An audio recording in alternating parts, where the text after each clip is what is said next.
Oui, il y a effectivement des raisons pour que ça fâche les artisans, les commerçants, enfin tous ceux qui sont à leur compte et qui déjà subissent toute la complexité du droit du travail et qui en plus travaillent pour une bonne partie pour payer le coût du travail. Mais je ne veux pas stigmatiser non plus, puis comment dire, caricaturer l'auto-entrepreneur, qui est maintenant le micro-entrepreneur depuis 2016, parce que il y a déjà quand même à peu près 30% des gens qui viennent à qui ça a permis de s'éloigner du chômage. Bon.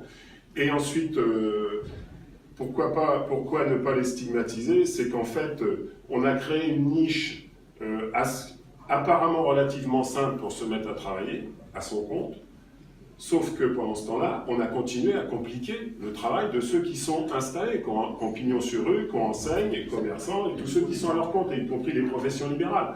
On a des professions libérales aujourd'hui qui s'appauvrissent et qui sont, je vois comme par exemple les orthophonistes, qui sont obligés de se mettre à travailler les jours fériés pour avoir un revenu à peu près décent à la fin de chaque mois.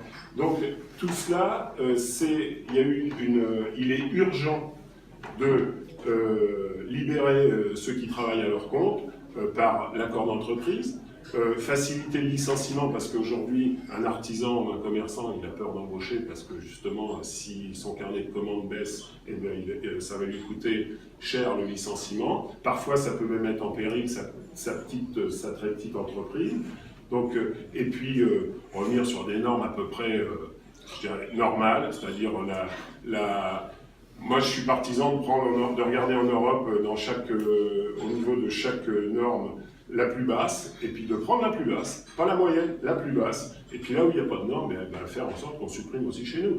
Ensuite, ce qui fait la qualité d'un produit, c'est la qualité du professionnel. Donc, ce qui n'exclut pas les contrôles, mais faire confiance aux professionnels, et parce qu'il est urgent, on voit bien de tout ce dont on a parlé tout à l'heure, il est quand même urgent de remplir la baignoire à Bercy, pour justement pouvoir financer à peu près tout ce dont on a parlé, réforme de la justice, de l'éducation, renforcement des moyens de la police, enfin j'en passe et des meilleurs. Je reviens sur le statut d'auto-entrepreneur, je crois que c'est une proposition forte de NKM. Tout à fait.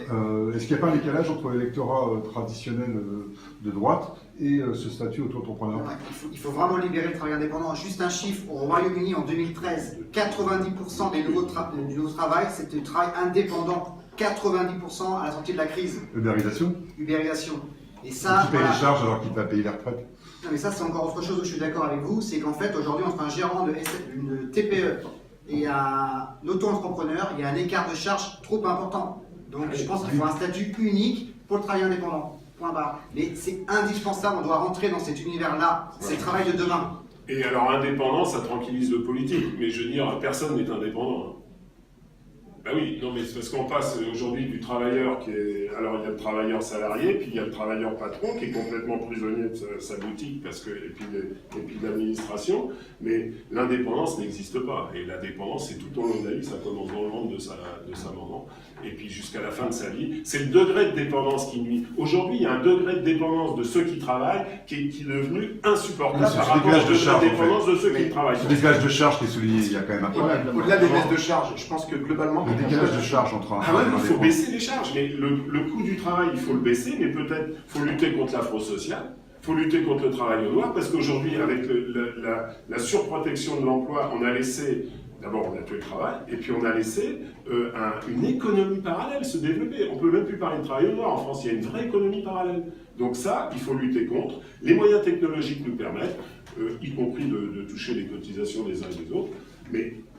Il faut lutter contre ça et baisser le coût du travail. Je crois que quand on est indépendant, quand on choisit de se mettre à son compte, c'est qu'a priori on sait ce qu'on doit faire. On n'a pas besoin que l'État nous dise le matin comment doit se passer notre journée. Je pense qu'on est assez grand pour le faire. Maintenant, après, je crois qu'il faut qu'on réinvente vraiment. Il ne faut pas dire systématiquement dès qu'on se met à son compte qu'on a un peu de souplesse et d'agilité, qu'on ubérise la société et que ça va forcément être quelque chose de négatif, même si le problème des charges qu'on a souligné tout à l'heure est extrêmement important. Non, je pense que vraiment, on doit garder l'esprit de l'auto-entrepreneur, donner de l'agilité et de la souplesse, je le répète, mais qu'on arrête de casser les pieds des indépendants, ça c'est fondamental. Michel Achin. Oui, l'auto-entreprise est un gage de dynamisme de l'économie, c'est indiscutable, hein, et on le voit partout, et avec la digitalisation de l'économie et du monde, on va évidemment dans ce sens-là. Mais il faut se garder de créer des distorsions de concurrence qui soient inacceptables. Et la seule solution, à mon avis, et c'est ce que défend François Fillon, ça a été dit autour de cette table, c'est une forte réduction des charges. Pas de l'homéopathie, une véritable forte réduction des charges des entreprises qui permettra justement de réduire les circuits parallèles et le travail en noir. Bien sûr, je crois que bon, on est tous d'accord sur la question de la réduction des charges qui est fondamentale, ça il faudra la financer, je le rappelle, c'est pour ça que je défends le point de TVA, et même moi personnellement j'en aurais mis. Mais la deuxième chose, c'est la surréglementation inimaginable qui pèse quand même sur beaucoup d'entreprises, notamment des entreprises qui fabriquent, qui font ou qui rendent des services. Vous voulez quelques exemples? Regardez en matière d'apprentissage. Je rappelle simplement qu'en Allemagne, vous avez, je dis bien en Allemagne, vous avez en gros, si vous voulez, un taux de chômage des jeunes qui est 3 fois inférieur, 7% en Allemagne, 7,5%, alors que chez nous on est à plus de 24%, en France, et en France donc 3 fois plus. Et la différence c'est quoi? C'est 3 fois plus d'apprentis en Allemagne. Mais pourquoi si peu en France? Il faut le dire aussi, quand vous avez des apprentis qui doivent cesser de servir dans un restaurant, si vous voulez, à partir de 9h ou 9h30 le soir, en plein milieu du repas, parce que l'horaire est dépassé, quand vous ne pouvez pas vous former des femmes de ménage, vous ne pouvez pas dépasser les 3 marches sur l'escabeau, là ça devient dangereux. Quand on ne peut pas se servir des outils, quand un forestier m'explique qu'il ne peut pas, ou un agriculteur qui ne peut pas mettre son apprenti, si vous voulez, sur un véhicule, sur un outil dont il va avoir à servir, on est devenu complètement fou en matière de réglementation. Alors moi personnellement, je n'irai pas jusqu'à aller, là ça sera une nuance, mais je suis centriste avec Jean-Charles, je m'alignerais volontiers sur la moyenne européenne. Croyez-moi, ça ferait supprimer énormément de réglementation déjà en France. C'est pour ça que la réforme de l'éducation voulue par Bruno Le Maire, notamment au niveau des lycées, va tout à fait dans ce sens. Donc voilà, alors, c'est un point positif. En ce qui concerne l'ubérisation dont tout le monde parle, moi depuis 2002, je propose la création d'un passe-travail.